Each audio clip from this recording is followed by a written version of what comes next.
Hari umukobwa w'imyaka 14 witwaga Ariella wabaga mu mujyi wa Kigali urimo abantu benshi, aho amazu maremare yabaga hakaba n'imodoka za basi zagendaga mu mihanda irimo abantu benshi.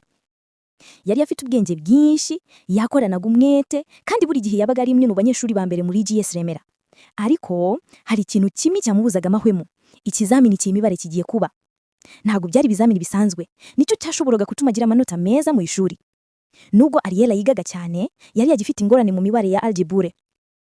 Umunsi umwe ari nimugoroba, igihe yarimo asuzuma ibyo yari yanditse, Nina yamukoze ku rutugu maze aramubwira ati: "Mukundwa, Imana ikurinda igihe cyose uvuye mu rugo n'igihe cyose usubiyeyo. Jya wiringira kwizakuyobora."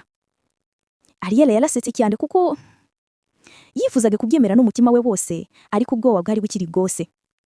Ku munsi w'ikizamini, Ariella yafashe isakoshi ye y'ishuri ayishyira ku rutugu, asenga bucece asaba Imana ubutwari, maze ava Nyamirambo ajya gufata bisi.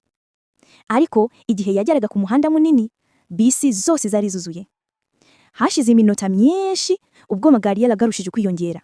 Amaherezo yagiye muri bisi yari yuzuzuye abantu ijamo umujyi rwagati, agera ugatabona naho yicara.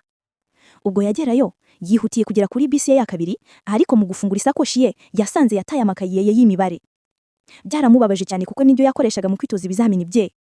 Ariella yahise ajya muri car free zone, amarira amutema mu maso, nuko asenga mu ijwi rito ati: "Mana, ndakwinginze mfasha, sinzi icyo nakora." Mu gihe yari yahagazaho, ijwi rwuje urukundo ryaramubwira ati: "Ese ni wowe Ariella?" Yahise ahindukira. Umugore atari yarigeze abona yari ahagazaho yambaye ikanzu y'ibara rya kitsi ya mutuku, afika amakayi y'imibare ya Ariella yari yabuze. Ariella yahise ahinda umushyitsi, aramubaza ati: "Wabibonye ute?" Uwo mugore yamyenuye mugwa neza. "Je nawe twari muri bisi imwe. Igihe wavugaga mu modoka, iyi yaguye munsi y'intebe. Nagerageje kugukurikira, ariko abantu bari benshi cyane. Nasenga Imana nyisaba ko yamfasha kugusanga. Hari ikintu cyansabye kunyura aha. None dore nawe ruri hano." Ariella yumvise agize ubwoba. Ibyo si ibintu bikuye kubaho cya gusa. Uko niko Imana yari yitegerezaga. Ndetse no mu mujyi uzuzayemo abantu baririrwa mu bihumbi banyuraga ku nzira buri munota. Yashimiye uwo mugore inshuro nyinshi. Uwo mugore yamyagamije mu gituza maze aramubwira ati: "Ntugire ibagirwa, Imana ntizigera igukuraho amaso." Ariella yageze ku ishuri ku gihe. Mu gihe cy'ikizamini, buri gisubizo cyose cyazaga mu bwenge bw'iki bwitamugoye. Yumva atuje, yiteguye, kandi aseta ikizani kidasanzwe, nkaho yari umuntu wamugenzuraga. Buri gisubizo byatangazwa mu cyumweru kakurikira, Ariella yari afite amanota menshi mu ishuri byose mu mibare.